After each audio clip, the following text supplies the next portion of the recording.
right there. Trump wins the 6 electoral votes of Iowa. And so we can see the breakdown there with about half the vote counted there. So there was this thought that perhaps because of his restrictive abortion ban that just went into effect in July, and this highly respected pollster coming out, that perhaps there was going to be a wave of independent women who could somehow turn this red state blue. But this was not to be, Chuck. No, I mean, look, this is a miss because this looks exactly the way Iowa looked 4 years ago. You know, we're in margin of error range there. So, look, she thought she'd found something this with is the pollster that we're talking about, yeah. Independent women looking like they were choosing, and certainly we've seen some evidence of it in national polls, a point or two here or there. And look, I've seen it throughout the Midwest, but it's a point here or a point there. I don't know if it's enough to make up for the loss of voters of color that have cleared. I mean, that continues to me to be the big story of the night, is the shift among Hispanics.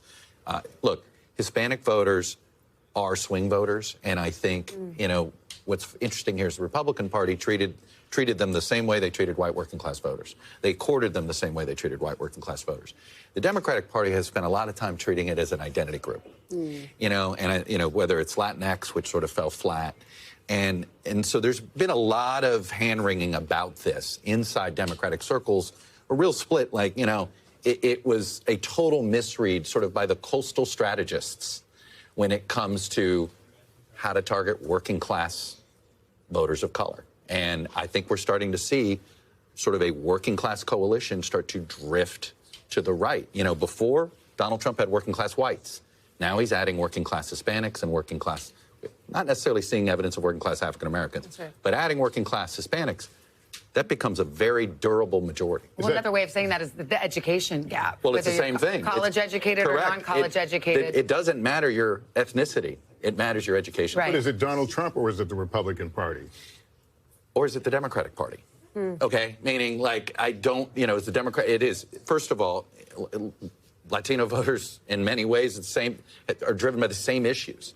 And there's one issue in particular, actually, that Republicans align closer with Latino voters, or Latino voters align more closely with the Conservative Party, and that's school choice. And that has been, and you can't help but wonder, both Florida and Texas have been very aggressive about expanding school choice. Where have Republicans made the greatest gains among Hispanic voters?